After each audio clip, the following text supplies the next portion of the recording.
익숙함의 함정이라는 제목을 가지고 함께 말씀의 은혜를 나누도록 하겠습니다.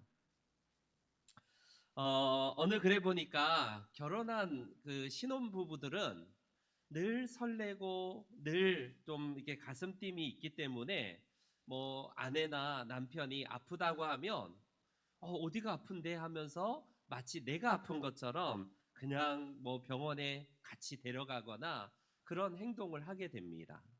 그런데 3년이 정도 지나고 어느 정도 이제 우리 익숙해지기 시작할 때 되면 아프다라고 하는 그 말을 들어도 어떤 반응을 보입니까? 병원에 가봐. 전에는 같이 데리고 갔던 그 마음이 조금은 익숙해지는 관계로 결과적으로 그냥 왜 아직도 안 가고 있냐? 빨리 가라라고 이렇게 한다고 합니다. 그런데 10년이 지나면 아프다라고 하면요. 너무 아파? 나도 아파. 막 하면서요. 별로 이렇게 신경을 쓰지 않는 경우가 있습니다. 그렇지 않나요? 익숙함에 대한 부분들은 우리가 편하다는 장점은 있어요. 익숙하다는 것은 내가 그 익숙함 때문에 그것을 잘 해내고 어떤 환경에 적응을 잘한다는 그런 어떤 순기능이 있는 반면에 익숙하다라고 했을 때에는 어떻습니까? 우리가 아무래도 사람인지라 대하는 방식이나 자세나 그런 것들이 예전과는 많이 달라지게 돼 있다라는 사실입니다. 상대방과 점점 더 익숙해지면 처음에는 그래도 예의를 지킬 줄 알고 말도 그래도 가려가면서 쓰지만 익숙하면요 어떻습니까? 편하니까 그리고 익숙해지기 시작하니까 아무래도 선을 넘는 발언도 하기도 하고 실수도 하기도 하고 그런 경우가 우리는 왕왕 발생하게 됩니다. 그래서 익숙하다는 것은 좋은 면도 있지만 우리를 느슨하게 해서 결국 긴장 대신에 느슨함 때문에 우리가 변질이 될 가능성도 있다라는 사실입니다. 예배가 익숙해지면 어떤 현상이 나타날까요? 빨리 시계를 계속 보고 하품하기 시작하고요. 익숙해지기 시작하면 하나님을 만난다는 그런 의식보다는 그냥 내가 그냥 하나의 빨리 때우는 그런 형식으로 바뀔 수가 있어요. 저도 마찬가지입니다. 목회자라고 뭐 별다릅니까? 익숙해지면 그런 것들이 자동적으로 따라오게 되는 어떤 그런 모습들이 있을 수 있다라는 사실입니다.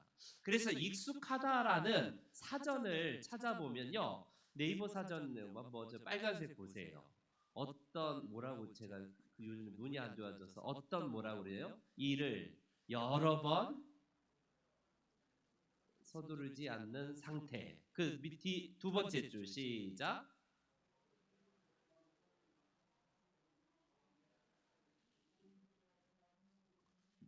네.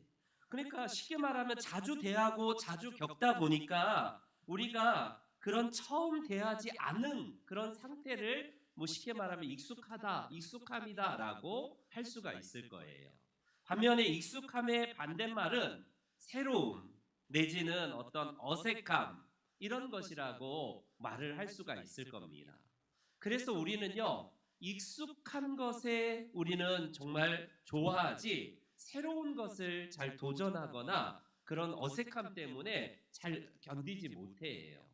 그래서 거의 대부분 앉는 자리에 거의 99%가 그대로 앉습니다. 입는 옷도 그냥 새로운 옷을 입기보다는 내가 원래 내 스타일에 편하고 익숙한 것을 입어요. 전혀 새로운 방식의 것들을 내가 접하려고 하면 뭔가 부담도 있고 어색하고 그러니까 아무래도 익숙한 것에 우리 길들어져 있다라는 겁니다. 그래서 꼭 가는 길만 가고 내가 먹는 음식만 먹게 되고 내가 가는 방향으로 가고 그런 것들이 우리를 안정감을 주긴 하지만 새로운 도전을 줬을 때에는 아무래도 우리가 어색해하고 금방 변화에 적응하지 못하고 때로는 그걸 터부시하고 결국 그런 길을 가는 사람을 향하여서 비난하고 나는 절대로 움직이지도 않는 경우도 있습니다. 그래서 시간이 흐르면요, 우리는 누구나 다 익숙함의 잔재에 결과적으로 결국 물들어가기 때문에 그때가 우리가 넘어질 때가 있을 때라는 사실을 꼭 주의하셔야 돼요. 우리는요, 그런 면에서 우리의 삶 가운데에 익숙함이 주는 유익도 있지만 때로는 익숙함이 결국 주는 함정에 빠져서 우리가 새로운 것을 발견하지 못할 때가 있습니다. 그래서 자리만 한번 내가 평상시 앉는 자리가 아니라 한번 다른 자리에 앉아보면 새로운 것이 보일 때가 있을 거예요, 가끔씩. 그래서 우리가 변화를 위해서라면 좀 환경을 바꾸는 것도 좋습니다. 뭐 그런 말 하잖아요. 가정에서 가구만 위치만 조금 뭐 절기 때마다 바꿔도 집안 분위기가 바뀌고 집안 분위기가 바뀐다는 것은 내 마음이 바뀐다는 거 아니겠습니까? 결국 그런 거 아니겠어요? 우리의 신앙생활도 똑같습니다. 처음에는 우리가 신랑을 만나고 우리 사랑하는 관계에서 정말 떨림이 있고 너무나 정말 연지본지 다 찍고 정말 예쁘고 필요한 화장도 하고 그러지만 익숙하면 어때요? 그때부터 뭐 나 신랑이 있건 말건 뭐 방구를 아무데나 막 퐁퐁 껴가면서 그냥 머리도 막 산발하고 그냥 여보 갔다 와 하면서 그냥 막 그러면 어때요? 그러기 시작한 익숙함이 편한 건 좋은데 결과적으로 어떻습니까? 가슴 떨림이 없어요. 그래서 시간이 가도 우리가 조금 더 부부간의 설렘을 위해서는 때로는 저처럼 방구를 아무데나 집사람 앞에서 막 여보 이리 와봐 하면서 막 방구를 막 먹이고 이런 거 좀 덜해도 좋을 것 같아요. 왜냐하면 우리가 익숙한 건 편한 거지만 너무나 우리가 익숙하기 때문에 결과적으로 그 상대방 그 어떤 그런 누리는 이 유익들을 결국 많이 놓치게 될 수 있다라는 사실입니다. 오늘 본문도 익숙함의 함정에 빠져버린 채 본질을 놓쳐버리는 그런 사람들을 오늘 우리는 만나게 됩니다. 오늘 이 시간 저는 그래서 익숙함의 함정이라는 제목을 잡아봤는데 원래 잘 알다시피 예수님은 어디서 태어나셨죠? 어디서 태어나셨어요? 어디요? 아, 마국간인데 그 지역이 어디예요? 네? 예루살렘? 어디예요? 아니, 태어난 곳, 태어나신 곳. 주여. 베들레헴에서 태어나셨잖아요. 베들레헴에서 태어나셨고 피난 가셨다가 어디로 가셨어요? 나사렛에서 이제 거기서 정착하시고 어렸을 때부터 사셔서 이제 30살 때까지 예수님의 쉽게 말하면 태어난 곳만 베들레헴이고 이제 나시고 자라고 교육받았던 곳은 그래서 예수님의 고향은 나사렛이에요. 그래서 이스라엘은 보통 그 지명의 이름을 따서 이름을 합니다. 그래서 예수님의 이름이 뭐냐면 나사렛 예수, 가롯 출신의 유다 이런 배경의 이름이에요. 나사렛 예수라는 것은 나사렛 출신의 예수 이런 뜻이 담겨져 있습니다. 그래서 베들레헴에서 태어나셨지만 예수님이 나고 자라시고 어렸을 때부터 아버지를 따라서 이제 목수의 일을 감당했던 그 고장이 바로 이 나사렛입니다. 나사렛. 그래서 예수님은 이 고장에서 익숙함을 이제 내어놓고 어디로 이제 나아가게 되냐면 갈릴리라는 큰 무대로 이제 공생애를 하기 위해서 출발하시게 됩니다. 그런데 그분이 다시 고향으로 잠깐 돌아왔을 때에 사람들이 특히 고향 사람들이 예수님을 배척하기 시작해요. 우리가 흔히 그러잖아요. 아이고 그놈 저 코찔찔이. 그래서 제가 목요일 가면 은혜를 잘 못 받아요. 왜냐하면 제가 어렸을 때부터 자란 교회이기 때문에 그 교회 권사님들이 제가 하는 거 다 알고, 물론 저는 말썽을 평생 잘 교회에서 안 부렸기 때문에 얌전하고 조용했지만 저를 어렸을 때부터 다 봐왔잖아요. 코찔찔이에다가 뭐 어렸을 때부터 그 교회에서 자랐기 때문에. 그래서 동네 사람들, 그 아는 사람들은요 너무나 잘 알기 때문에 그렇게 크게 기대도 없고 어떤 새로움의 도전도 받지 못합니다. 예수님의 고향 사람들이 그러했어요.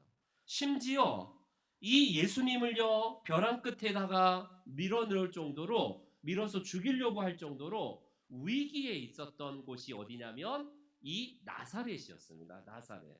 그래서 동네 밖으로 쫓아낸 다음에 예수님을 무시하고 배척했던 고장이 바로 이 나사렛이에요. 나사렛. 그런 예수님께서 다시 이제 나사렛으로 돌아오셨다라는 사실을 오늘 본문은 말씀을 하고 계세요. 왜 예수님께서 한번 그렇게 자기를 죽이려고 당신을 죽이려고 벼랑 끝에다가 밀어서 죽이려고 할 그 정말 보기도 싫은 상처 트라우마가 많았을 그 고향에 왜 돌아가셨을까? 부모님 만나러 가셨을까? 뭐 우리는 추측할 수밖에 없지만 성경에는 이유를 기록하진 않지만 뭐 때문에 돌아가셨겠습니까? 그곳에 구원받아야 될 하나님의 백성들이 있기 때문에 다시 나사렛으로 가셨겠지 않았겠어요? 오늘 본문이 바로 이 나사렛에서 이 발생된 사건을 기록한 내용입니다.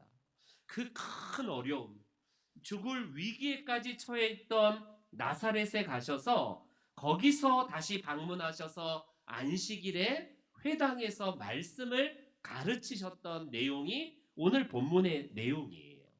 여러분 안식일은 자유로 물론 회당장이 말씀을 가르치긴 하지만 자유 토론이 가능한 곳이기도 합니다.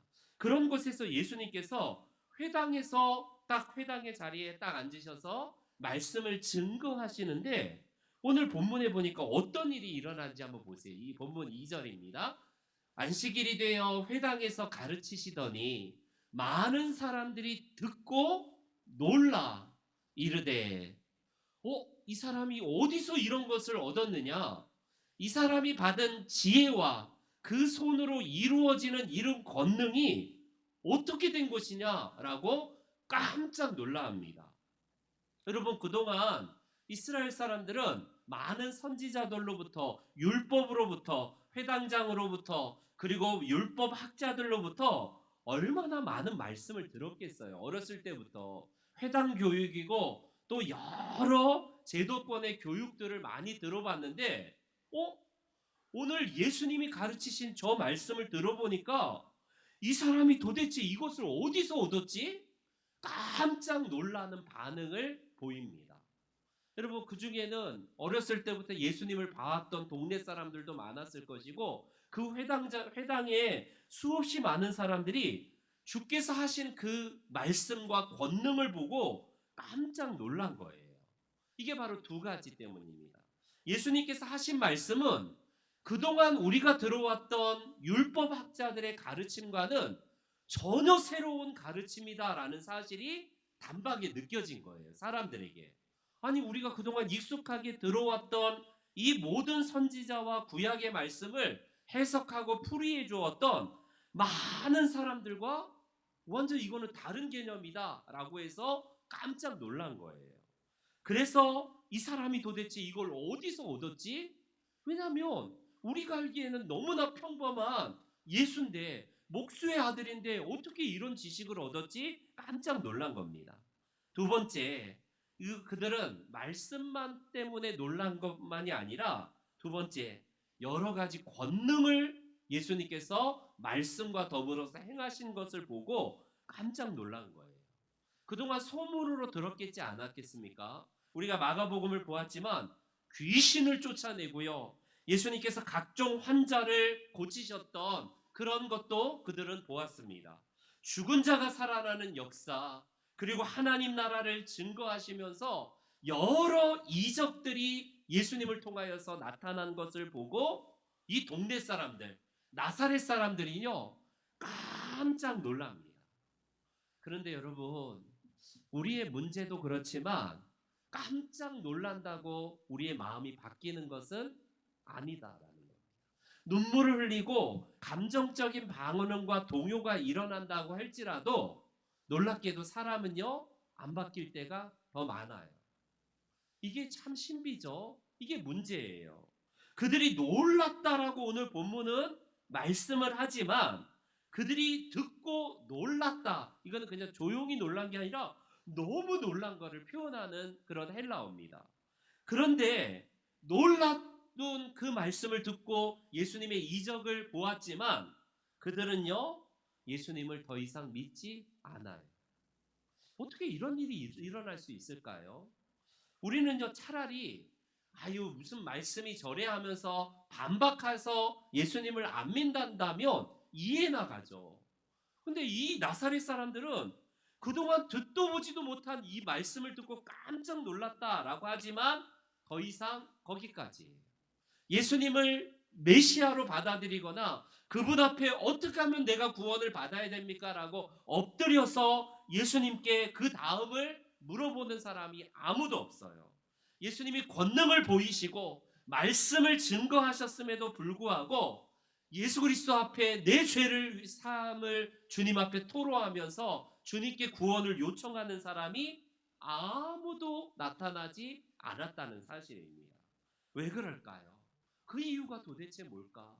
예수님은 고향인 이곳에서 비록 배척당한 곳이지만 다시 오셔서 이적을 행하시고 말씀을 증거하시면서 한 명이라도 더 하나님의 나라의 백성이 되기를 원하셨는데 그런 예수님의 기대와는 달리 예수님의 말씀을 듣고 놀라지만 누구 하나 예수님을 믿겠다라고 나서는 사람이 없었던 이유. 우리가 이제 다음번까지 두 번에 걸쳐서 나눔하겠지만 첫 번째는요, 바로 선입관입니다. 선입관. 예수님을 처음 봤다면 상관없는데 예수님을 이미 어렸을 때부터 보한 거예요. 우리 한번 띄워보세요. 선입관이라는 그 저기 단어. 제가 또 한번 밑에 빨간색 한번 읽어보겠습니다. 시작.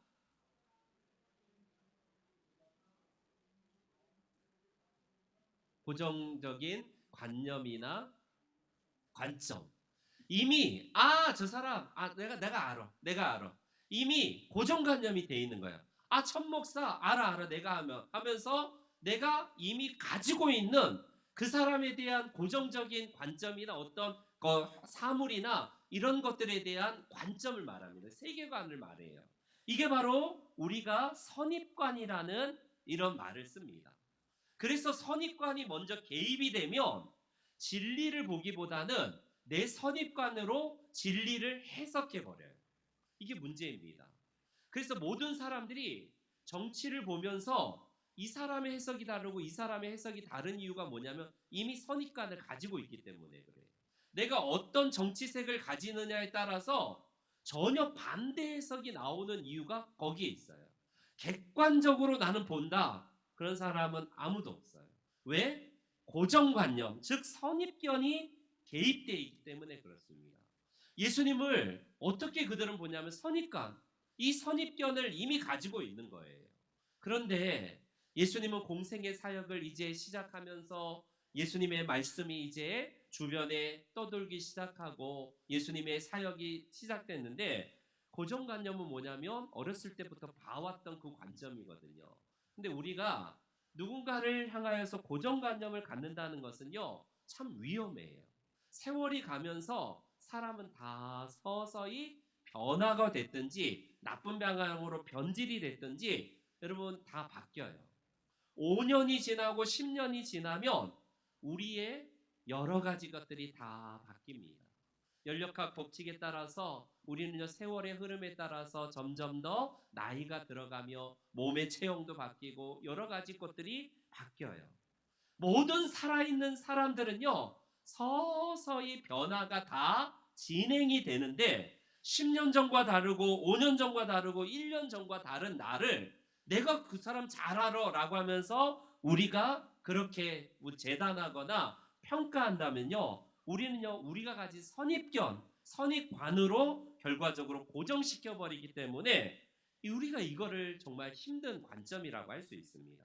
오늘 본문에 동네 사람, 이 예수님의 동네 사람이었던 나사렛 사람들은 지금 눈앞에 전혀 새로운 하나님의 말씀을 증거하시는 예수님의 그 현재를 못 보고 뭐에 가려져 있냐며 놀라긴 하지만 이미 지나가 버린 예수님에 대한 그 관점, 그 고정관념이 결국에는 그들의 눈을 가로막고 있다라는 사실입니다. 오늘 본문과 같이 똑같은 병행 구절인 마태복음의 마태는 이 사건을 조금 더 자세히 기록하고 있거든요. 마태복음 13장을 한번 볼게요. 고향으로 돌아가사 나사렛으로 돌아가사 그들의 회당에서 가르치시니 그들이 놀라 이르되 이 사람이 이 지혜와 이런 능력이 어디서 났느냐? 그러면서 하는 말이 저 사람 목수의 아들인데 목수의 아들이 저럴 리가 없는데 도대체 이게 어떻게 된 거지? 라고 그렇게 마태는 조금 더 자세하게 설명을 하고 있습니다. 공생애 이전까지 예수님은 뭘 하셨냐면 그 당시에는 가업을 그대로 이었거든요. 어부는요 아버지의 뒤를 이어서 어부로 생활하시고요. 그리고 예수님의 아버지 요셉이 목수이기 때문에 목수의 그 일을 가업을 이어서 어렸을 때부터 예수님은 목수의 일을 해왔던 거예요. 그래서 아마 요셉이 일찍 죽은 듯 싶습니다. 육신의 아버지였던 마리아의 남편 요셉은 기록이 딱 그 젊었을 때 마리아와 결혼 전에 그때만 나타나고 그 이후에는 나타나지가 않아요. 물론 12살 때 예루살렘에 올라갔던 그때 딱 한 번 나오고 그 뒤에 나오지 않는 걸 보면 아마 일찍 요셉은 죽었을 것이다라고 추측하는데 어찌되었건 아버지를 도와서 이 육신의 이 목수의 일을 했던 그것이 결국 그들에게 있어서는 선입관, 이것이 결국에는 예수님으로 메시아로 바라보지 못했던 그것입니다. 저 사람 목수인데 저 사람 우리가 잘 알고 있어. 아버지도 알고 자기 동생도 누가 있는지 다 알아 라는 이 관점이었습니다. 우리가 기억해야 할 게 이거예요. 여러분, 하나님께서 우리는 우리의 과거에 매여 있는 것을 원치 않으십니다. 이사야서의 말씀에 어떤 말씀이냐면 너희는 이전 일을 기억하지 말며 옛날 일을 생각하지 말라. 이게 무슨 말일까요? 하나님이 일으켜실 새로운 은혜는 결국에는 이전보다는 오늘과 미래가 점점 더 바뀐다는 거예요. 이런 말 하는 분들 있잖아요. 옛날이 좋았어. 옛날에는 나 다 해봤어. 난 옛날에는 막 은혜도 많이 받았고 옛날이 어땠어 이런 분들 있어요. 의외로 많습니다. 여러분 이전 건 기억하지 말으셔야 돼요. 이전에 하나님이 그 정도로 역사하셨다면 지금은 엄청나게 하나님이 또 다른 차원에서 은혜 베풀어 주실 것에 대한 기대가 없으니까 맨 옛날을 얘기하는 거예요. 옛날에 나도 그랬어. 나는 옛날에 어쨌어. 이런 사람들 이 하나님의 말씀으로 우리가 과거에 매여 있고 묶인 것을 내려놓으라는 거예요.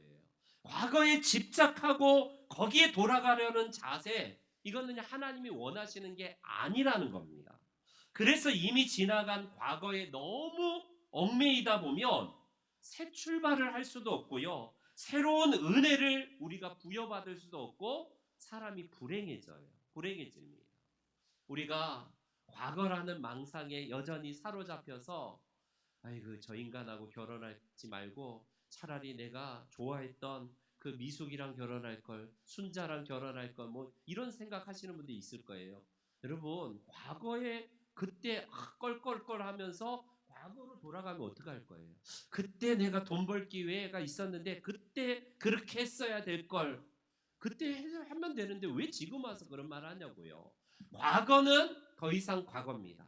과거는 이제 뒤로 한 채요. 우리는 앞의 일만 우리가 신경 쓰고 현재 우리에게 주어질 하나님의 은혜를 붙드는 관점, 이게 우리를 진보하게 하고 나아가는 첩경이다라는 사실입니다.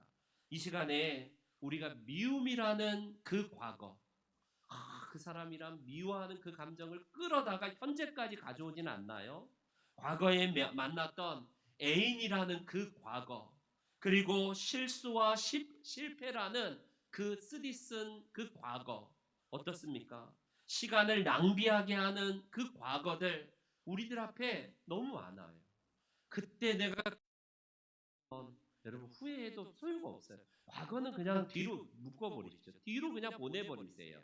하나님이 현재 나에게 주어질 은혜를 붙들고 우리가 하고자 하는 일들을 새롭게 도전한다면 옛날이 좋았어. 옛날에 묶여 있다면 한 발짝도 못 나가요.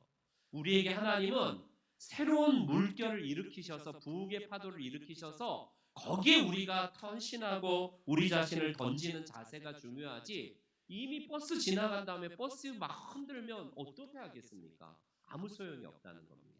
하나님이 오늘 우리들에게 이 지금 나사렛 사람들처럼 선입견에 매여서 그리스도를 바라보지 못하고 메시아를 바라보지 못하고 예수님의 말씀을 듣고 놀라긴 하지만 전혀 변화가 없었던 우리 이 나사렛 사람들처럼 되지 않고 우리가 현재라는 하나님의 은혜를 붙들어서 늘 우리의 신앙이 진보가 있는 우리 복된 성도님들의 삶이 되시기를 주의 이름으로 축원합니다.